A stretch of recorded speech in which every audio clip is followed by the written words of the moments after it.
ว่าเลี้ยวจะกี่เกาทองให้มันคือบ่อนี่เพื่อนมึงสอกกินอหย่างบ่ที่นี่มาเบิ่งไก่สมหวัง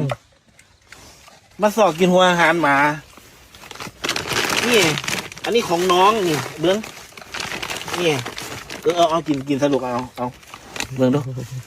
ขนาดไม่พอใจว้าตัว กำลังแสบเลย ว่ามันเสียงเหียงดังขวกนี่แนวตักอันอาหารอันน้องไม่ตักอาหารน้องว่าเด้อนี่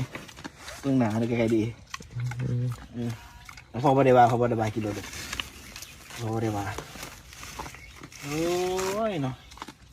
กีฬาคำแพงเลยมันกินลูกกินนี่ต้องเห็นเม็ดไกลๆเอากินเราดูกินโอ้ยว่าให้กับว่าได้นะกินนั่นหัวอาหารนั่นเฉากล้วยพี่เพิ่นนั่นอยู่เชียงรายเพิ่นซื้อให้นะมันมากินห้องน้องเวิร์ด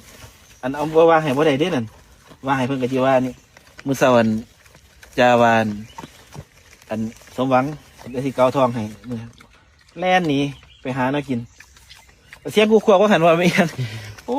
ยพี่เทียสมหวังอันมาลอยกินอันนี้มาลอยกินอันนี้นอนหลวงพ่อจะเกาท้องให้นี่เร็วๆมันก็ว่าเกาหนูหิวข้าวไม่กิน แสบเลย เสียบด้วยนะเสียบเสีย